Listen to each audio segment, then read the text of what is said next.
इस दुनिया में 5 रिंग्स हैं। जो भी इन सभी रिंग्स को इकट्ठा कर लेता है वो पूरी दुनिया पर राज कर सकता है। और ताओ नाम का एक आदमी पहले ही 4 रिंग्स हासिल कर चुका है। अब सिर्फ आखिरी रिंग यानी मेटल रिंग ही बची है। लेकिन किसी ने कभी सोचा भी नहीं था कि इस मेटल रिंग का मालिक एक बेकार सा लड़का होगा जिसका नाम एने है। उसके पास पूरी दुनिया के किसी भी धातु को कंट्रोल करने की शक्ति है, लेकिन उसे खुद अपनी इस ताकत के बारे में पता नहीं है। लेकिन जैंग नाम का एक बूढ़ा आदमी उसे एक नजर में पहचान लेता है। वह उसकी छुपी हुई ताकत को समझ जाता है। वह एने को पकड़कर उससे पूछता है कि क्या वह उसका शिष्य बनना चाहता है, लेकिन एने उसकी उम्र देखकर तुरंत मना कर देता है। बूढ़ा आदमी गुस्सा नहीं होता, वो बस इतना कहता है कि अगर कभी तुम्हारा मन बदल जाए तो शहर में आकर मुझे ढूंढ लेना। ये कहकर वह टेलीपोर्ट होकर वहाँ से गायब हो जाता है। तभी एने को एहसास होता है कि वह बूढ़ा आदमी कोई साधारण इंसान नहीं बल्कि एक असली मास्टर था। उस रात जब एने घर लौटता है तो वह देखता है कि उसका पिता माइक लंगड़ा कर चल रहा है। जब वह पूछता है कि क्या हुआ तो उसे पता चलता है कि उसी दिन एने ने कुछ गुंडों से झगड़ा किया था।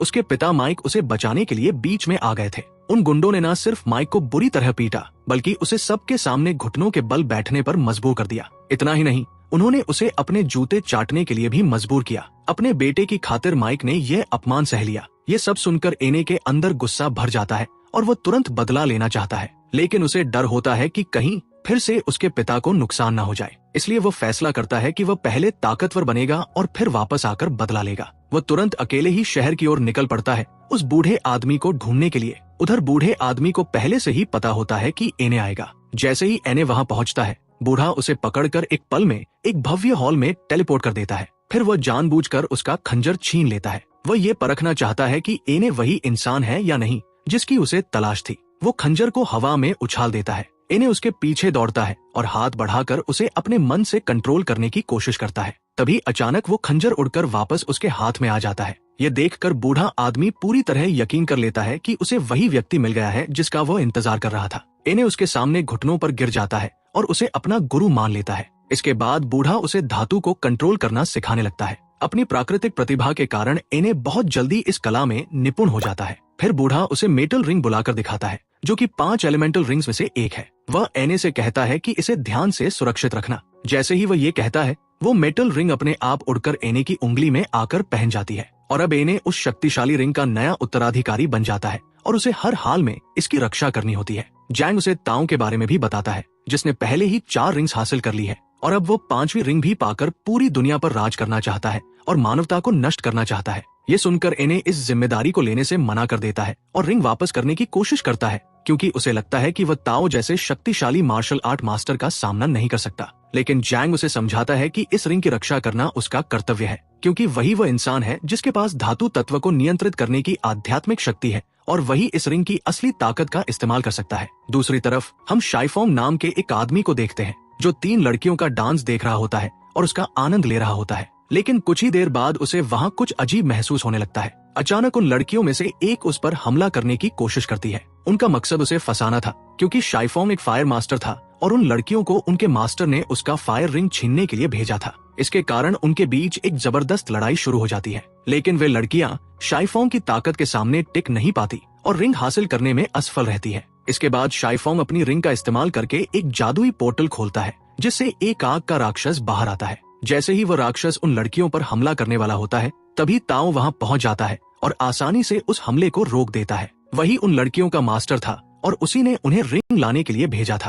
ताओ इतना शक्तिशाली होता है कि वह उस विशाल राक्षस को भी आसानी से हरा देता है। फिर एक ही वार में वह शाइफोंग को मार देता है और उसका फायर रिंग अपने पास ले लेता है। तब ये खुलासा होता है कि ताओ 5 एलिमेंटल रिंग्स को खोज रहा था जिनमें से अब उसके पास 4 आ चुकी है। केवल गोल्डन थंब रिंग ही बाकी थी जिसकी लोकेशन उसे अभी तक नहीं पता थी। ताओ उस रिंग को पाने के लिए बेहद उत्साहित था क्योंकि उससे वो पूरी दुनिया पर राज कर सकता था। इसलिए वो अपनी एक महिला योद्धा युगजी को आदेश देता है कि वो उस रिंग को ढूंढकर उसके पास लाए। कुछ समय बाद Este es el mejor emulador de la Game Boy Advance para Android. Te permite intercambiar योद्धा युगजी को आदेश देता है कि वो उस रिंग को ढूंढकर उसके पास लाए। कुछ समय बाद 3 महिला योद्धाएं एने के पास पहुंचती हैं। उनका मकसद उसके पास मौजूद गोल्डन थंब रिंग को हासिल करना होता है। तुरंत ही लड़ाई शुरू हो जाती है। 2 योद्धाएं जैंग से लड़ती हैं।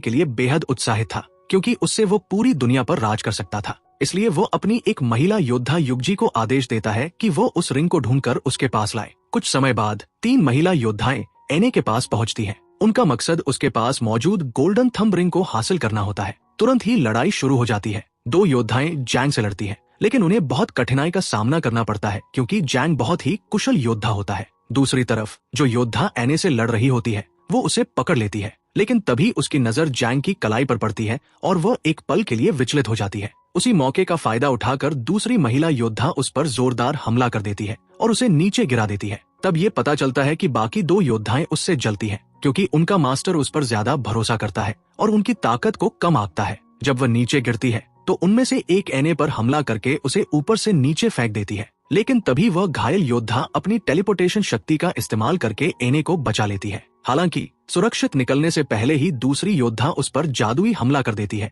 और उसे घायल कर देती है। इसके बावजूद जमीन पर गिरने से पहले वो खुद को और एने को टेलीपोर्ट करके किसी और जगह ले जाती है। जब एने देखता है कि उसने उसे बचाने के लिए खुद को घायल कर लिया तो वो उसका इलाज करने का फैसला करता है। अगले सीन में जब वो होश में आती है तो उसे पता चलता है कि वह अपने घर पर है। जैसे ही वह बाहर आती है वह देखती है कि एने गोल्डन रिंग की शक्ति का इस्तेमाल करते हुए अपने आध्यात्मिक कौशल का अभ्यास कर रहा है। यह देखकर वह उसके पास जाती है और उसे चेतावनी देती है कि सामने तालाब में लगे खूलों को नुकसान न पहुंचे। वे खूल बहुत ही खास होते हैं क्योंकि वे केवल हर 60 साल में एक बार खिलते हैं। इसी वजह से वो लड़की उनकी बहुत ज्यादा सुरक्षा करती है। इसके बाद वह एने से कहती है कि वह गोल्डन रिंग उसे दे दे, लेकिन एने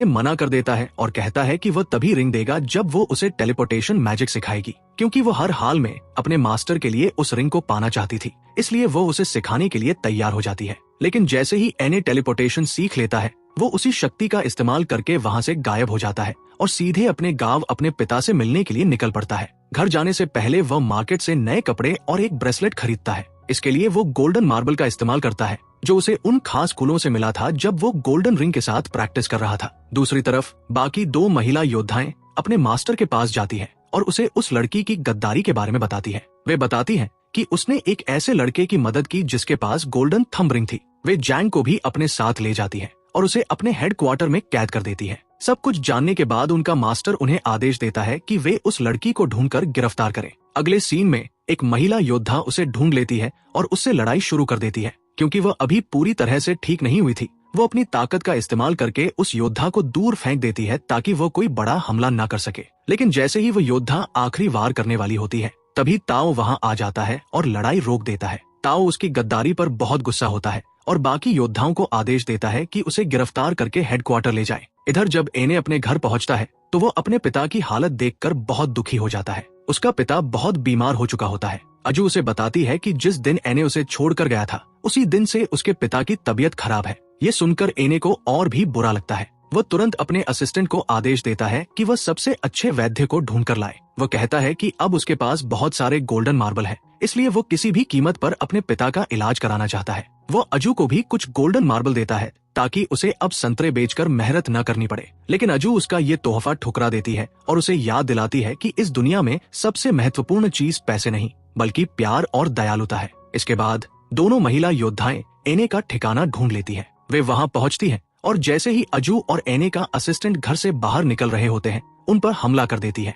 वे दोनों को बंधक बना लेती है ताकि एने को मजबूर किया जा सके कि वो गोल्डन थंब रिंग उन्हें दे दे। लेकिन एने मना कर देता है क्योंकि उसने जैंग से वादा किया होता है कि वो इस रिंग की रक्षा करेगा। ये सुनकर एक महिला योद्धा अजू को मारने की कोशिश करती है, लेकिन तभी अचानक अनगिनत धातु के टुकड़े हवा में उड़ते हुए उनकी तरफ आते हैं और जोरदार हमला करते हैं, जिससे एक महिला योद्धा वहीं मारी जाती है। तब पता चलता है कि उन धातु के टुकड़ों को एने के पिता कंट्रोल कर रहे हैं, जिनके पास भी अपने बेटे की तरह धातु को नियंत्रित करने की शक्ति होती है। इसके बाद वह दूसरी महिला योद्धा पर भी हमला करते हैं और उसे बहुत दूर फेंक देते हैं। उसी समय ताओ भी वहां पहुंच जाता है और एने के सामने ही अपनी ताकत का इस्तेमाल करके उसके पिता, उसके असिस्टेंट और अजू को मार देता है। दूसरी तरफ जैंग को एहसास होता है कि एने खतरे में है। वह जी से कहता है कि वह उसकी मदद करे ताकि वे ताओ द्वारा लगाए गए बंधनों से आजाद हो सके। जी उसकी मदद करती है और दोनों मिलकर खुद को आजाद कर लेते हैं। इधर ताओ एने को मारकर गोल्डन रिंग हासिल करने ही वाला होता है कि तभी जैंग अचानक वहां पहुंच जाता है।